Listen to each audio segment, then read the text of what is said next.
하는 말씀은 고린도후서의 1장 말씀 3절부터 11절까지 보겠습니다. 우리 한 절씩 교독합니다. 고린도후서 1장 3절입니다. 찬송하리로다. 그는 우리 주 예수 그리스도의 하나님이시요 자비의 아버지시요 모든 위로의 하나님이시며 우리의 모든 환난 중에서 우리를 위로하사 우리로 하여금 하나님께 받는 위로로서 모든 환난 중에 있는 자들을 능히 위로하게 하시는 이시로다. 그리스도의 고난이 우리에게 넘친 것 같이 우리가 받는 위로도 그리스도로 말미암아 넘치는도다. 우리가 환난 당하는 것도 너희가 위로와 구원을 받게 하려는 것이요 우리가 위로를 받는 것도 너희가 위로를 받게 하려는 것이니 이 위로가 너희 속에 역사하여 우리가 받는 것 같은 고난을 너희도 견디게 하느니라.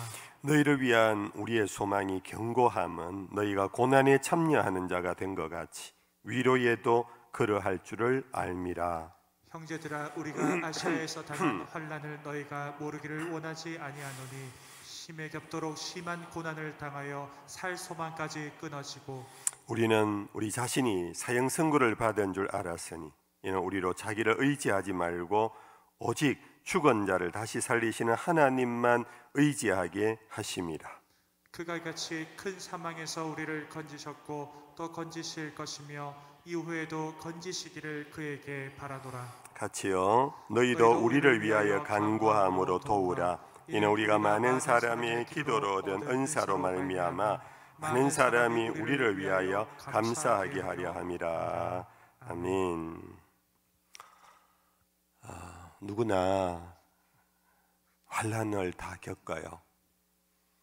그 환난이 10년 만에 한 번씩 온다든지 평생에 몇 번 있는 것이 아니라 정말로 매일 일어날 수도 있어요. 그래서 많은 사람들이 지금의 웃음, 지금의 행복이 언제 끝날지 몰라서 지금 찾아온 행복조차도 제대로 누리지를 못해요. 제대로 환하게 웃지를 못해요. 이 웃다가 바로 눈물로 연결되어질 수 있기 때문에. 그래서 인생은 늘 피곤한 것 같아요. 사람들 앞에서는 웃는 것 같은데 그 속에는 불안이 있어요.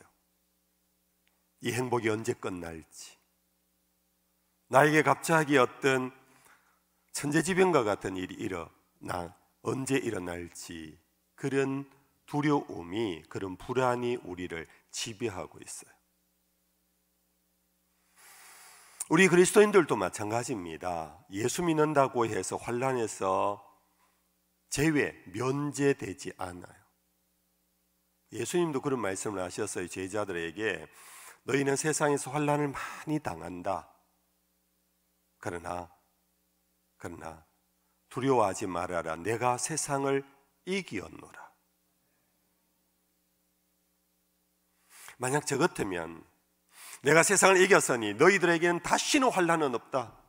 내가 십자가를 졌으니까 너희들에게는 다시는 죽음이란 없다.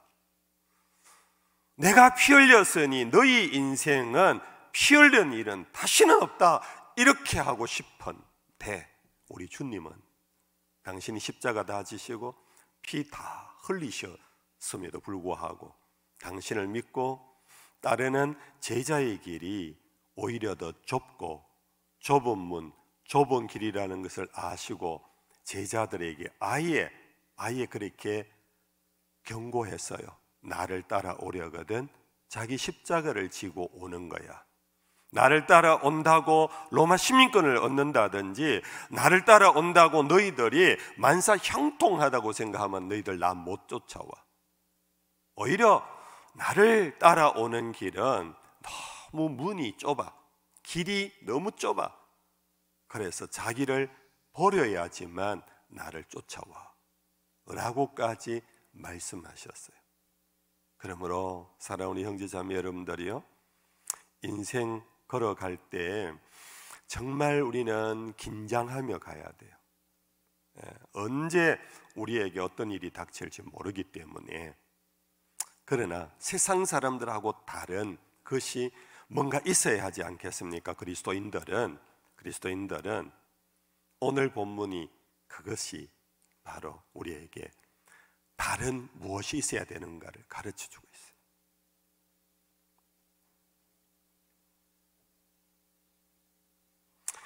여러분들 이전에 지금까지 살아오면서 여러분들이 당한 환난 어떤 것이 있었나요?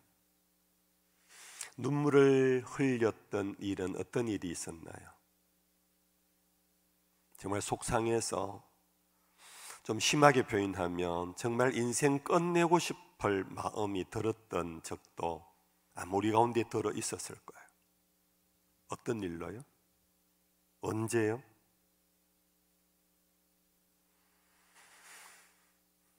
근데 문제는 그 지나간 환난을 기억하면서 아직도 그 환난에 발목이 잡혀 사는 사람이 있는가 하면 그 환난을 돌아보는 중에 그때 하나님이 나와 함께 하셨음을 기억하는 사람이 있어요. 여러분들은 어느 쪽입니까? 여러분들 이전에 있었던 일들로 인한 트라우마라 그러지요. 상처. 그 상처가 나에게 있어서 아직도 자다가 벌떡 일어나고 아직도 뭐가 생각나면 막 소름이 돋고 아직도 그 기억 속에 잠겨서 내가 기력이 없는, 그렇게 혹 지금도 살아가는 사람이 있나요? 오늘 이 밤에 치료받기를 축복합니다. 그리스도인이 세상 사람들하고 다른 것은 누구나 다 환난을 겪어요. 예외가 없어요. 오히려 우리는 더 좁은 문 좁은 길을 가서 더 많은 상처가 있을 수 있어요. 상처의 사건들이. 그런데 우리 그리스도인들은 그것에 지금 발목 잡혀 있으면 참 그리스도인이라 할 수 없어요. 왜냐하면 그때에 주님이 나와 함께 하셨음을 인정하고 있지 않기 때문에, 뿐 아니라 지금도 하나님은 나를 사랑하시고 통치한다는 것을 믿지 않기 때문에 그 믿음이 없는 경우가 바로 아직도 발목 잡혀 있는 거예요. 그게 생각나면 괴로워요. 여러분들 어떤 경우인가요?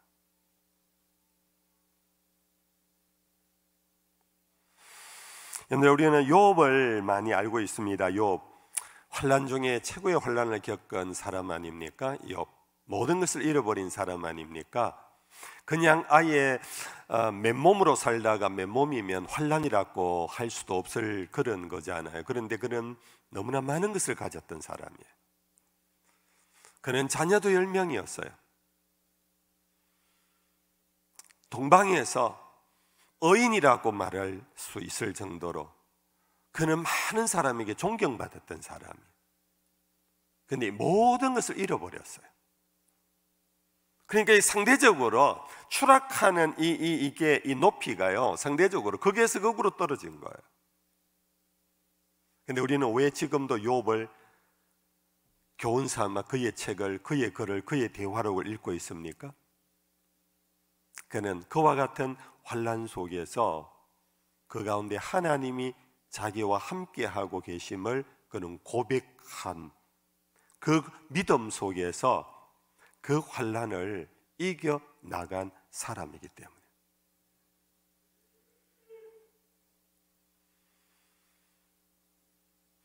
욥의 많은 42장의 글 중에 주옥 같은 많은 글들이 있는데요, 한 두 가지만 여러분들 우리 한번 생각해 볼까요? 하나는 자기 모든 걸 읽고 난 다음에 한 말입니다. 나는 적신으로 왔으니, 벌거벗은 애기로 태어났으니 지금 내가 가졌던 것도 다 주님이 주신 거고, 지금 내가 잃어버리는 것은 주신 그분이 가져가시는 것뿐이다.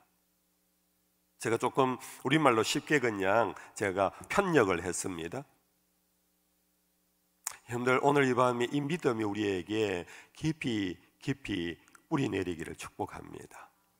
환난을 극복할 수 있는 것은 그 환란이 나에게 큰 상처가 되고 정말로 아직도 내 발목을 잡고 짓누르고 있는 것은 오만함 때문이에요. 내가 왜 환란을 겪어? 내가 왜 그런 욕을 얻어먹어? 내가 왜 이러한 오만함 사람은 환란을 겪으면 견디지를 못해요. 누구인데 한 소리 들으면 이겨내지를 못해요. 그렇지 않습니까, 여러분들? 오늘 우리가 환란을 이겨내기 위해서는 나는 본래 티끌이었다. 나는 본래 먼지였다. 나는 본래 적신 벌거숭이였다. 내가 지금까지 가지고 산 이 모든 것은 내 것이 아니다.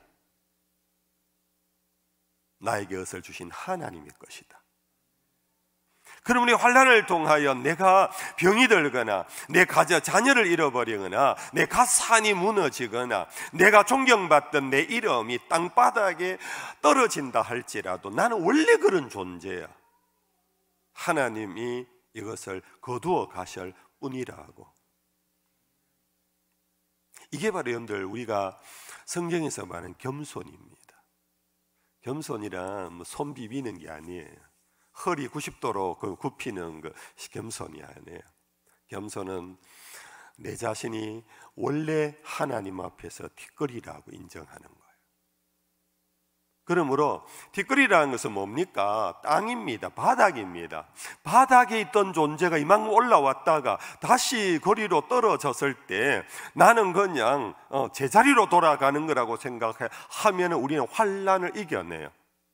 근데 내가 이런 존재라고 생각할 때요, 누가 째려보기만 해도 화가 막 나요. 누가 내인데 무슨 핀잔을 줘도 견디지를 못해요.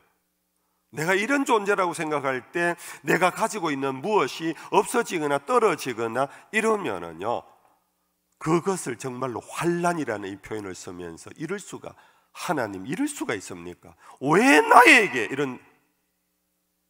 그때 이제 주님은 욥의 말로 빙거리 웃으면서, 야, 니 뭐 가진 거 원래 있었냐? 니 원래 있었냐? 네가 가진 게 뭐였는데? 니게 뭔데? 라고 말씀하며 우리는 더 초라해지는 거예요.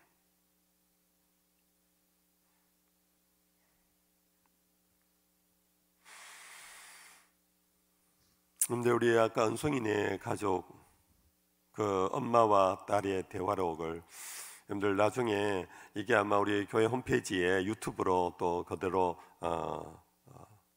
기록이 남아 있을 거니까 다시 한번 보십시오. 하나님이 주신 귀한 딸, 그 딸을 단순히 자기의 소유물로 여기지 아니하고 내가 지키고 사랑해야 하는데 내가 지키고 사랑을 제대로 못한 엄마의 안타까움과 죄스러움. 이 딸은 집으로 돌아갈 때 부모와 자기 언니와 자기 동생이 자를 어떻게 맞이해 줄까 하는 너무나 순진한 어린아이의 그 어떤 기대. 아이에게는 집에 돌아갔을 때 엄마가 계시고 아빠가 계신 것만 해도 행복한 거예요. 언니가 은송하고 불러주는 것만 해도 행복한 아이예요. 그걸 기대하고 돌아가는 거예요. 그랬으니까 여러분들 걔가 은송이가 나이가 몇 살이었죠? 몇 살? 10살? 걔가 정말로 자기 혼자 대고이론에 가서 2주간 병실에서 여러분들 우두커니 2주간 지내면서도 아이가 밝게 지낼 수 있었던 것은 그 마음에 욕심이 없었기 때문에, 돌아가면 언니가 나를 맞이해 주는 그것만 해도 자기는 행복하다고 생각하면서 살아가는 그 가난한 마음, 그것이 예수님께서 말씀하신 심령이 가난하다는 거예요. 오늘 우리가 너무 심령이 부자예요. 너무 우리에게 차여 있는 것이 많아요. 내가 기대하는 게 너무 많아요. 왜? 내 수준이 이렇다고 생각하는 데서 거기에 맞는 대접을 못 받으면 우리는 막 속이 상하네.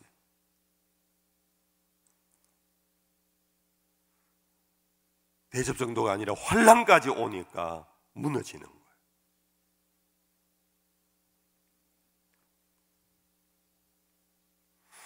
오늘 바울은 이 고린도 교회 두 번째 편지를 보내면서 찬송하리로다, 하나님을 찬송하리로다, 이 말은 우리가 흔히 할렐루야 하는, 목사님들이 나와서 할렐루야 하는 그거예요. 사실 이게 우리 한국교회에서는 좀 오용이 되고 있기는 해요. 그러나 성경적으로 사도 바울이 썼어요. 찬송하리로다, 이 말은 할렐루야로 시작하는 거예요. 그러면서 내용은요 다른 게 아니고 하나님이 자기에게 주신 건강이라든지 지혜라든지 부요함이라든지 권세라든지 이런 것을 가지고 할렐루야 하고 있지를 않고 4절에 환난을 겪었던 경험담을 이야기하고 있어요. 모든 환난 중에서 우리를 위로하사 우리로 하여금 하나님께 받는 위로로서 모든 환난 중에 있는 자들을 능히 위로하게 하시는 이시로다. 그러면서 자기가 당한 환난의 얘기를 뛰어넘어서 우리가 보면은 그 환난의 내용 뒤에 가면요 더 많은 구체적인 것이 있는데 오늘 본문 안에서만 찾으면은 8절 9절을 한번 같이 읽어볼까요? 8절 9절입니다. 8절 9절입니다. 시작. 형제들아, 우리가 아시아에서 당한 환난을 너희가 모르기를 원하지 아니하노니 힘에 겹도록 심한 고난을 당하여 살 소망까지 끊어지고 우리는 우리 자신이 사형 선고를 받은 줄 알았으니 이는 우리로 자기를 의지하지 말고 오직 죽은 자를 다시 살리시는 하나님만 의지하게 하심이라. 바울은 자기가 당한 고난을 지금 기억하고 있어요. 그 고난을 기억하면서 할렐루야를 외치고 있어요. 그것은 이미 그 고난에서 벗어났다는 겁니다. 자기가 당한 고난의 상처 속에 지금 아직도 허우적거리고 있지 않다는 겁니다.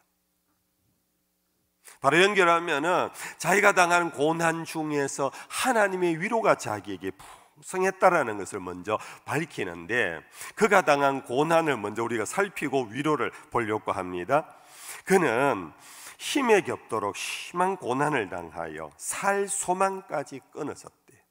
그런데 이런 환난을 당했던 분이 있나요? 살 소망까지 끊어진 그런 적이 있나요?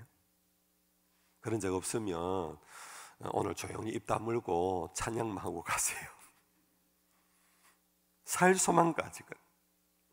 그러면서 더 강한 표현은 9절에 우리 자신이 사형 선고를 받은 줄 알았으니. 여러분들 사형 선고를 받았다. 우리는 우리 자신이 사형 선고를 받았다. 이제는 사형 선고 받은 사람은요, 우리 여기 이장로님 계신데 제가 실제적으로 형무소에 안 가봐서 모르겠는데 사형수의 자리 같이 감방에 안에서 봐서 모르겠는데 사형수가 되면요 이제는 그 사람은 그의 모든 것은 떠났어요. 자기의 생명 주관의 권이 없어요. 생명 주관의 권리, 권세 이 자체가 없는 거예요. 그러므로 그에게는 인권이라고 요즘 많이 말하는 인권이라는 것 자체가 이미 끝난 거예요. 내가 오늘 무엇을 먹고 싶다라는 얘기도 못하는 자리에 있는 사람이에요. 주면 뭐든지 먹고 그냥 자락하면 자야 되고, 왜? 사형 선고를 받았다라는 것은 시한부 단지 한 달 뒤에 죽느냐 1년 뒤에 죽느냐 차이밖에 없지 그의 존재 자체는 이제 거의 비존재로 떨어진 거예요. 여러분들 이런 환난을 당해본 적 있나요? 좀 사업이 안 되고 직장이 요즘 좀 위태롭고 여러분들 아이들이 좀 사춘기로 좀 괴롭히고 우리가 하는 거 주로 그런 거 아닙니까? 물론 죄송합니다. 그런 당시에는 목사님 나도 살 소망이 없었습니다. 우리 아가 사춘기 때 집 나가고 이럴 때 나도 죽고 싶었습니다. 이렇게 여러분들 항변하실 분도 있을 겁니다. 그러나 우리가 다시 한번 정직하게 돌아보면 오늘 이 사도 바울의 이 환난을 여러분들 우리 가운데 경험한 사람은 거의 없을 겁니다.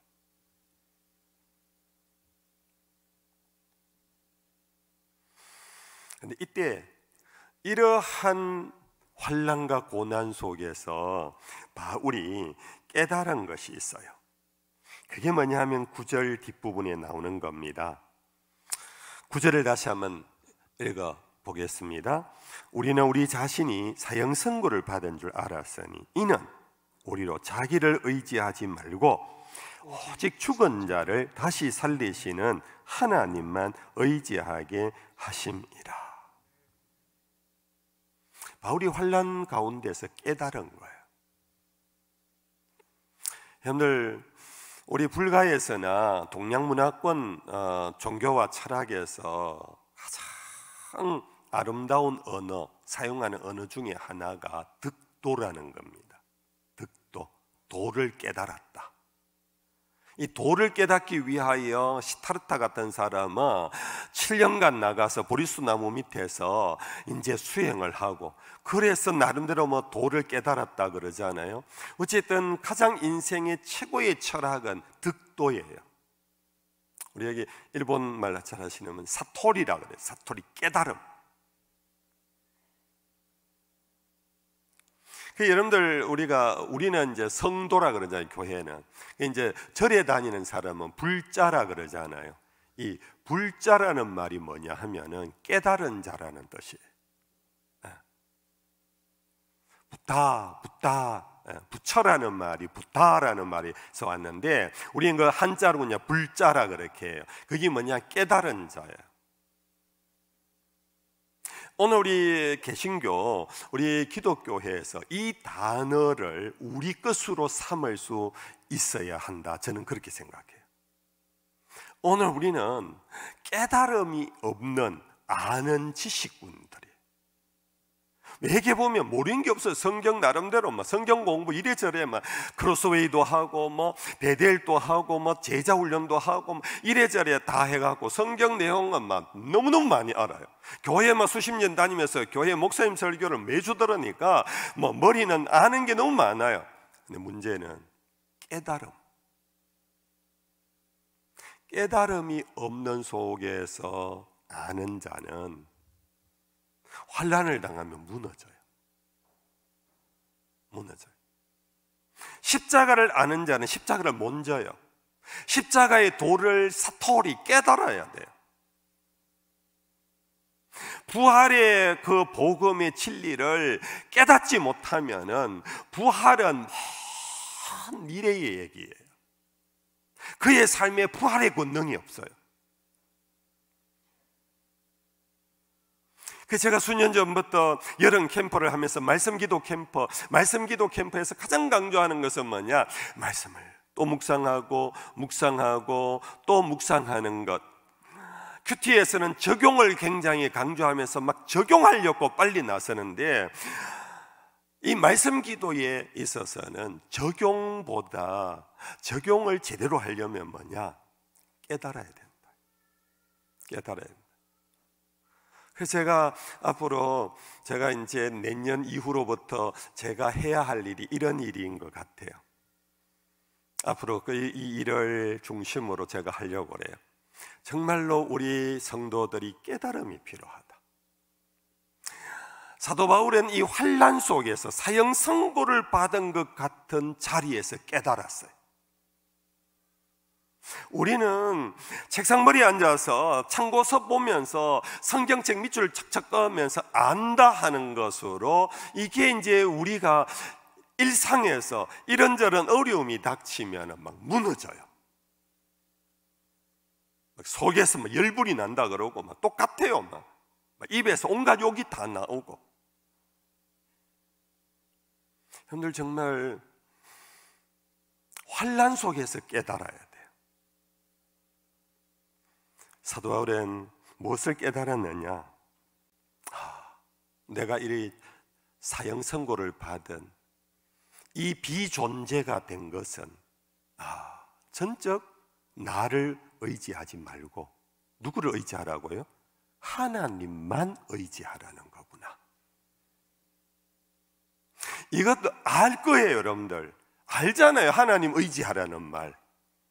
그런데 이 사형 선고를 받는 비존재의 자리에 떨어져서, 틱거리의 자리에 떨어져서 그는 오히려 최고의 가치, 이 고난의 가치를, 도를 깨달은 거예요. 왜 내가 이렇게 티끌로 돌아갔는가? 왜 내가 이렇게 고난을 당하는가? 왜 내가 암수술을 받아야 하는가? 그것은 내 인생, 나에게는 아무 권리가 없구나. 나에게 생명 주시는 분도 하나님이시고 거두어 가시는 분도 하나님이시라는 걸 비로소 내가 이 자리에서 알게 하시는구나. 사도 바울은 이것을 찬송하고 있어요. 이것을. 왜 나에게 이런 암을 주십니까? 왜 나에게 이러십니까? 이러면서 하나님을 원망하는 것이 아니라 오히려 그는 비존재의 자리에 떨어졌을 때 이제 하나님을 전적 신뢰합니다. 그걸 깨닫고 찬송하고 있다. 여러분들이요, 사형선고를 받은 자의 자리까지 안 가더라도 여러분들 나름대로 힘들고 어려운 일이 있으면 그 힘들고 어려운 일에 짓눌리지 마시고요, 그것에 붙잡히지 마시고요, 그 힘들고 어려움을 갖고 하나님 앞에 나아가 무릎을 꿇으면 내가 지금까지 내가 핸들을 잡고 막 60km, 80km, 100km, 120km 막 달리면서 야, 내가 운전 잘한다 하고 제주 좋다 하고 야, 내가 샀는 이 차 봐라, 이 성능이 얼마나 좋으냐, 야, 이거 하면서 자기가 자기 속에 도취되었고 자기 인생을 그렇게 살아오다가 내가 어려움이 부딪혔을 때 왜 하나님 이것을 빼앗아 갑니까? 라는 사람이 있는가 하면 운전대를 하나님에게 내가 맡기지 않았구나. 이 차의 주인이 하나님이시라는 걸 내가 잊어버리고 살았구나. 그걸 깨닫고 고백하며 하나님을 높이는 찬양하는 자가 된다면 우리가 겪는 고난은 충분히 가치가 있다라는, 충분히 가치가 있다. 고난을 겪으면서 이걸 깨닫고 주님 앞에 내가 할렐루야를 외치지 못하면 고난의 가치는 하나도 없고 고난에 짓눌려서 정말 그대로 죽는 거예요.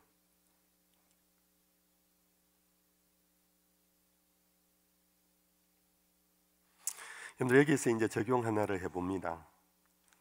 우리 부모님들, 우리 모두가 대부분 부모님, 여기 아까 고등학생 하나, 중학생 하나 뭐 몇 명 있었는데 청년부 몇 명 있었는데 대부분 부모들 아닙니까? 여러분들, 우리 부모님들, 저도 딸 둘만 있어서 뭐 저도 부인 못해요. 이제 하나이면 둘이라서 부모의 관심은 오직 자식에게 있는 것 같아요. 어떻게든 자식 공부 잘해서 정말 쉽게 말해 출세하는, 그걸 위하여 부모는 그냥 올인하잖아요.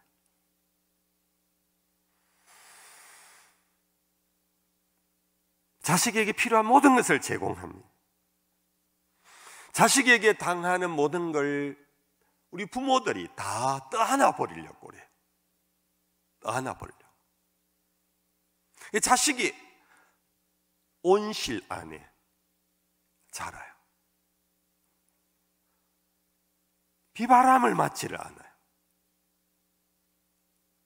비바람을 맞지 않은 온실 안에 아름다운 화초 같은데 이거는 덜에서 피는 잡초만도 못한 거예요. 무슨 말씀인지 알지요?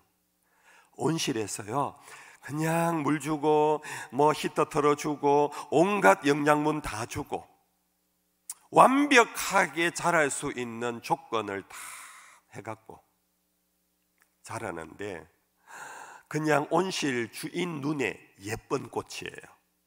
온실 주인 눈에 보기에 예쁜 열매를 맺은 거예요. 그런데 바깥의 들풀보다 생명력이 없어요. 그런데 오늘 우리 부모들이 우리 자녀들을 이렇게 키우고 있지 않는가를 생각해 봐야 돼요. 오늘 사도 바울은 정말로 죽을 고생, 사형 언도를 받은 것과 같은 살 소망이 끊어진 상태에서 비로소 하나님을 경험하고 하나님이 나의 전부이고 통치자임을 그가 깨닫고 비로소 내가 나를 의지하지 않고 하나님만 의지하도록 하는 그 고난의 가치를 높이고 있는데, 우리는 죄송합니다, 우리가 다 하는 말 아닙니까? 딸들은 곱게 키워야 돼. 그래야 시집 가서도 곱게 대우받아.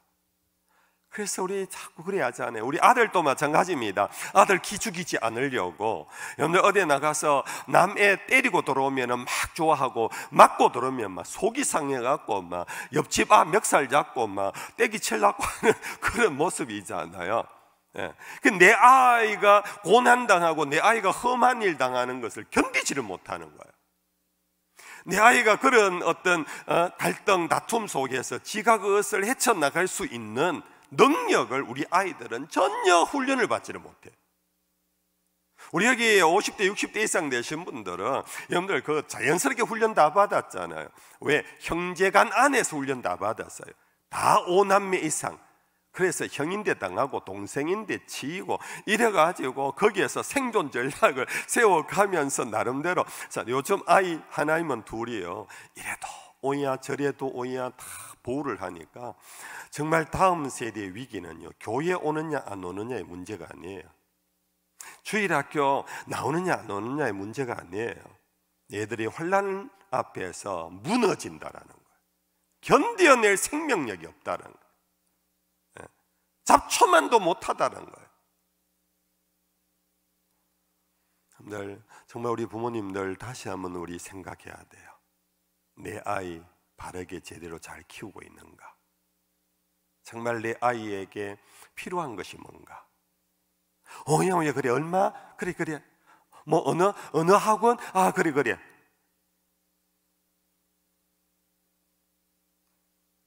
여기 우리 교회 앞에 학교가 많잖아요. 초등학교, 중고등학교. 아침 등교 시간이에요. 차가 막 쫙. 여러분들 우리 여기 40, 50대 이상 되신 분들 학교 갈 때 여러분들 어떻게 다녔나요? 정말 멀면 버스 타고, 버스도 여러분들 완전히 막 콩나물 시루 같은 버스 타고 다녔잖아요. 그래서 막 가방끈도 떨어지고 밟히기도 하고 막 그랬잖아요. 안 그러면 그냥 걸어서 여러분들 30분이고 학교를 다녔잖아요. 요즘 애들 조금만 해도 콜해요. 엄마, 아빠, 어영야 알아, 조금만 기다려 내가 갈게. 안 그러면 아예 와서 딱 대기하잖아요. 시련이란 고난을 우리 부모들이 없애주는 것이 우리 아이들에 대한 사랑이라고 생각하다가는 나중에 큰 코 다칩니다. 다윗은 여호와는 나의 목자시니, 그 목자가 다윗을 지켜주기만 했습니까? 다윗은 그의 입에서 운명이 드러냈습니다. 사망의 엄침한 골짜기를 다닐 때가 있었다고. 다윗의 목자인 하나님이 우리 오늘 부모로 치면 사망의 골짜기 아니라 조금이라도 험한 곳에 못 가도록 이미 길을 다 평탄케 하잖아요. 그런데 우리 하나님은 여호와는 나의 목자십니다 하는 양떼가 사망의 골짜기에 가도 그대로 뒀어요. 대신 그 골짜기에서 그가 경험하도록 한 게 있어요. 그게 뭡니까? 주의 지팡이와 막대기가 나를 안위하시나이다. 그걸 경험케 한 거예요. 근데 이것이 하나님의 훈련 방법이에요. 예수님의 제자 훈련 방법이에요. 제자들 이끌어가면서 등 다시고 배부르게 그렇게 훈련시키지 않았어요. 나를 따라오된 자기 부인해야 된다. 집에서 쫓겨날 수도 있다. 좁으면 좁은 길 가야 한다. 근데 거기에서 무엇을 경험하도록 했느냐 하면은 임마누엘, 하나님이 날 사랑하시고 거기에서 날 지켜주시고 거기에서 나를 보호하시는 것을 경험하게 하신 분. 그럼 우리 부모님들, 내가 우리 남의 아만큼 내가 뒷바라지를 못한다고 여러분들 너무 그렇게 죄책감 갖지 마세요. 오히려 여러분들의 부모가 가난하면요, 자식은 빨리 독립합니다. 부모가 뒷바라지 못해주면 자식은 빨리요 자수성가해요. 여러분들 우리 어른들 가운데 부모들의 뒷바라지 없이도 자수성가한 사람 많잖아요.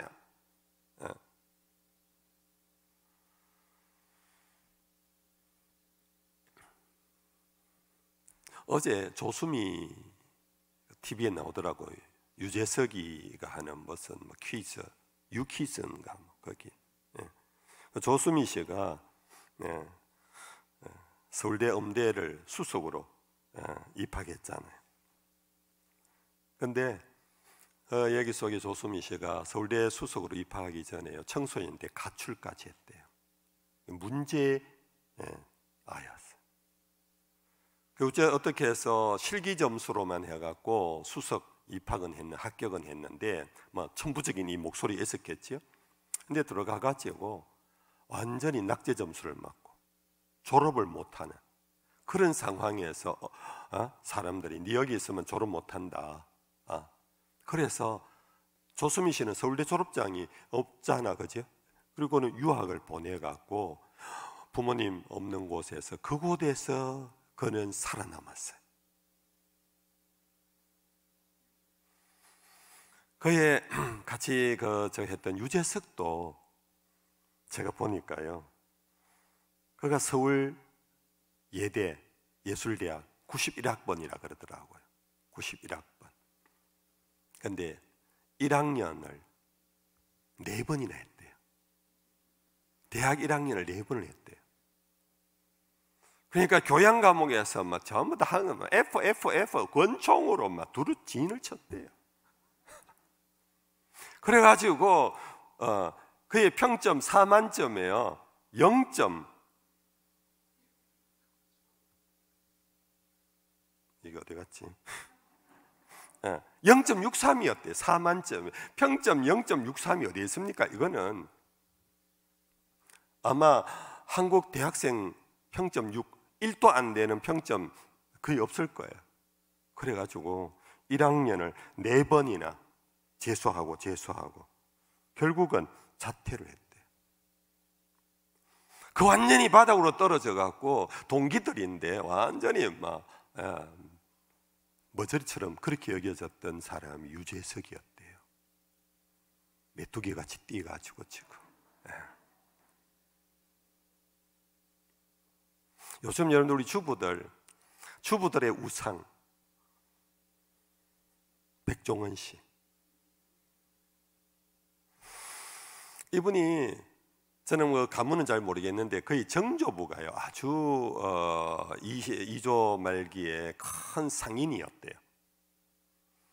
백종원 씨가 충청남도 출신인데 하여튼 거기에서 일찍부터 이 장사 기술이 있어갖고 대학 1학년 때 연세대에 들어간 연세대 1학년 때 호프집을 차렸대요. 대학 1학년이 돈을 엄청나게 많이 벌었대요. 군예를 갔다 온 다음에 딱 보고는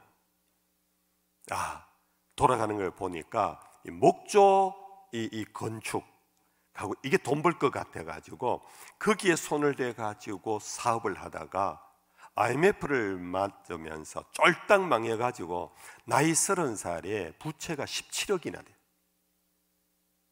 그 자료글에 보니까 요즘 17억이면 아파트 한 채 값밖에 안 되는데 그때 17억은요 어마어마한 액수였대요. 나이 30에 부채 17억을 갖고 완전히 이제 뭐 무너지고 그 인생은 끝났다 하는 그런 상황에서 백종원 씨가 모든 것 내려놓고 홍콩으로 갔대요. 거기서 홍콩 뒷골목에 배가 고파서 어디 가서 밥 한 끼를 먹다가 거기에서 무궁무진한 이 음식의 레시피가 막 떠오르더래요. 그래서부터 시작해서 백종원이가 오늘의 백종원이가 됐대요.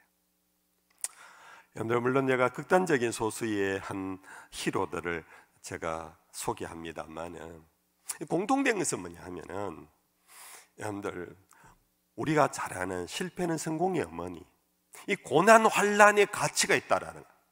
실패의 가치는 뭐냐? 성공할 수 있는, 성공을 만들어내는 아버지라는, 환난과 고난을 통하여 하나님을 만나는 그 어떤 가치가 환난에서 얻지 못하면은 우리는 정말 환난에 짓눌려서 끝나는 거예요. 오늘 여러분들 어떤 환난 속에 있습니까? 오늘 여러분들이 겪는 환난, 물질의 환난, 육신의 병고의 환난, 관계의 환난, 여러분들 어떤 무엇으로 여러분들 힘들어합니까? 그 힘든 것, 그것 갖고 여러분들이요 막 이렇게 하나님 원망하고 교회 원망하고 세상 원망하고 그러지 마시고요, 이 힘든 것을 바꾸어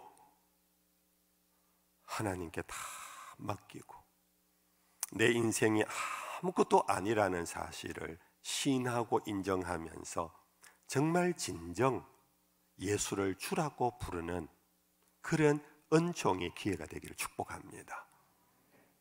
여러분들 정말 우리가 주여 하는 이 주님, 이 부르짖음, 누구든지 주의 이름을 부르는 자는 구원을 얻으리로다 할 때 이 주의 이름은요 그냥 예수가 주님이십니까? 네, 그런다는 의미가 아니에요.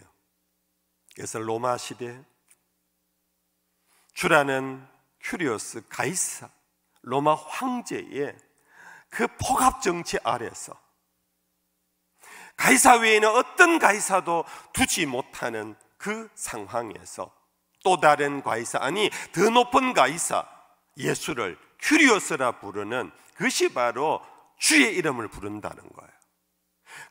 그런 상황에서 예수를 주라고 부를 수 있는 것은 목내놓고 하는 거예요. 목내놓고.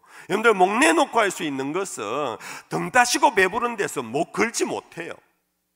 환난과 공고와 정말로 바닥 모든 것을 잃어버린 그 아픔과 고통의 자리에서 주님을 만나는 경험, 깨달음, 사토리, 득도한 그 영의 거듭남, 그 자가 비로소 주의 이름을 부를 수가 있는 거예요. 그런데 이 자리에 있는 우리 성도들이요, 이런 신앙, 이런 믿음이 있기를 축복합니다. 이제 말씀 오늘 좀 길었지요. 말씀을 이제 정리하고 마무리하겠습니다. 그러면서 10절, 11절을 우리 같이 한번 읽어보겠습니다. 10절, 11절입니다. 10절, 11절입니다.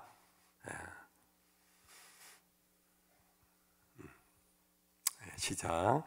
그가 이같이 큰 사망에서 우리를 건지셨고 또 건지실 것이며 이후에도 건지시기를 그에게 바라노라. 너희도 우리를 위하여 간구함으로 도우라. 이는 우리가 많은 사람이 기도로 얻은 은사로 말미암아 많은 사람이 우리를 위하여 감사하게 하려 함이라. 한마디로 요약하면 사도 바울은 여러분들이 우리를 위하여 기도해 주십시오. 우리의 가는 길의 고난이 끝난 것이 아닙니다. 우리는 우리의 가는 길이 또 다른 고난과 혼란이 있을지 모릅니다. 그러므로 이 큰 사망에서 우리를 건지실 것이고 앞으로도 또 건지실 것인데 너희도 우리를 위하여 기도해 주세요. 우리가 그 환난 속에서 멈추지 않고 돌아가지 않고 주를 부인하지 아니하고 이 길을 끝까지 감으로써 하나님이 우리와 함께하고 있음을 확신하는 이 우리의 은사가 여러분들을 위로할 수 있는, 여러분들을 살릴 수 있는 영적 능력이 우리에게 있도록 우리를 위하여 기도해 주십시오. 성도 여러분들, 제가 이제 이런 얘기를 하면 조금은 마음이 다칠지 모르겠습니다만은 이제 저 눈치 안 보고 할 얘기 다 할래요. 여러분들, 우리 교인들은 목사님 나 위해서 기도 좀 해주세요, 이런 일이 있습니다 하고 여러분들 찾아오잖아요. 그 목사는 어디 가서 기도해 달라고 할 데가 없어요.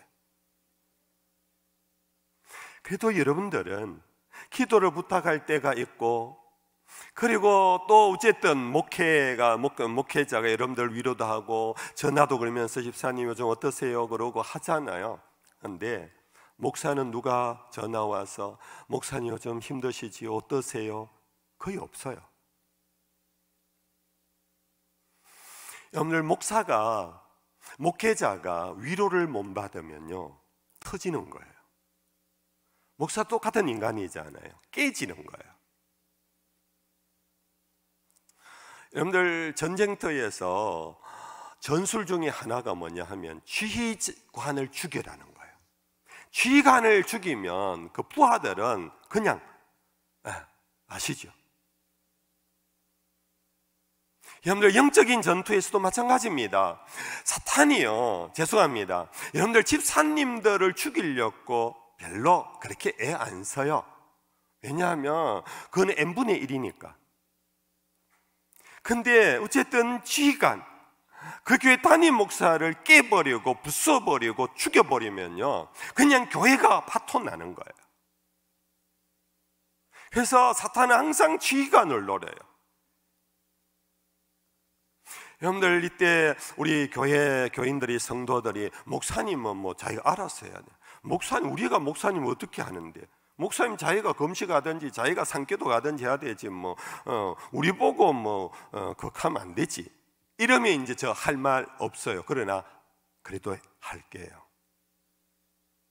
제 후임자를 위해서. 여러분들, 목사님을 세워주셔야 돼요. 목사님이 건강하도록 하셔야 돼요. 목사님의 그 영적 상태가 정말 A+가 되도록 여러분들 해주셔야 돼요. 그럴 때 교회는 건강해져요. 교회는 은혜스러워져요.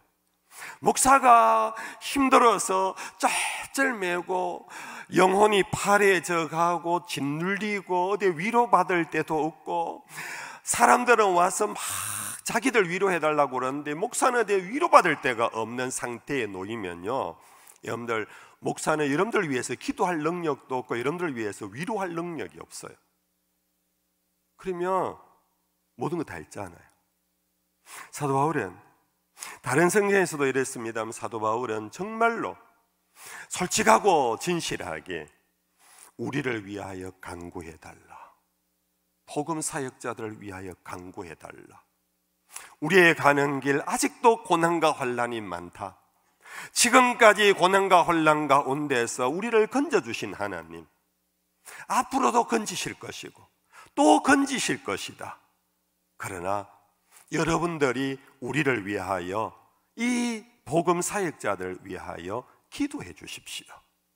그럴 때 이 사역자들이 우리가 얻은 은사로 말미암아 많은 사람이 우리를 위하여 감사하게 된다. 이 말은 바꾸면은 우리가 건강하게 되고 우리가 살아나면은 많은 성도들이 함께 하나님께 감사하고 할렐루야를 외치게 될 것이다. 이해가 되시면 아멘. 아멘. 아멘.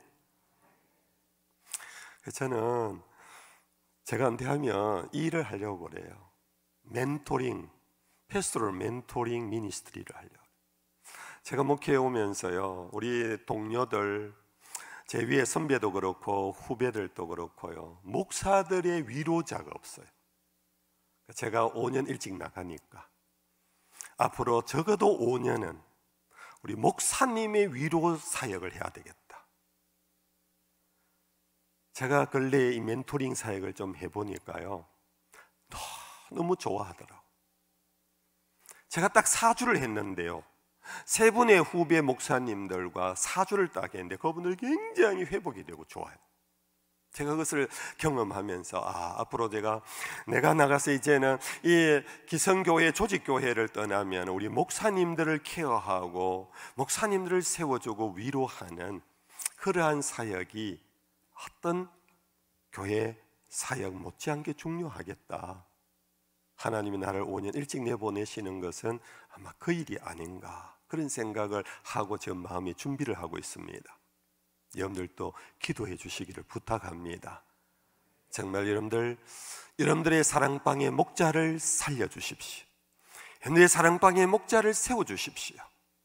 여러분들 주일학교 교사들을 세워주십시오. 지난번 여러분들 우리 서성의 주일 때 적지 않은 우리 학부형들이 아이들의 우리 주일학교 선생님들에게 자그마한 위로를 했다라는 뒷담을 제가 많이 들었어요. 너무 고마워요.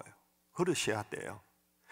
아이고, 요즘 세상에 촌지 같은 거 없는데 교회 여러분들 촌지 할 거 아니에요. 그거 하라는 얘기가 아니에요. 여러분들 아이에게, 선생님에게 감사 편지를 써라. 그것만 해도 얼마나 선생님을 세워주는지 몰라요. 여러분들 가르치는 자를 세워주십시오. 여러분들 목자를 세워주십시오. 그분들이 위로를 받도록 해주십시오. 그분들이 살아야, 여러분들 쉽게 말해 부모가 살아야 자식이 사는 거 아니겠습니까? 그렇게 해서 정말 우리 범어교회 새로운 좋은 목사님 모실 거고, 아무리 좋은 목사도요, 교인들이 세워주지 않으면 아무 일 못해요. 여러분들이, 제가 지난 27년 동안 우리 교인들에게 사랑을 받았고, 저는 정말 감사해요. 우리 교인들에게 많은 위로를 받았어요. 새로 오는 목사님에게도 여러분들이 위로해 주시고 사랑해 주시고 세워 주셔서 우리 범어교회 정말 아름다운 교회가 될 수 있기를 주의 이름 축복합니다.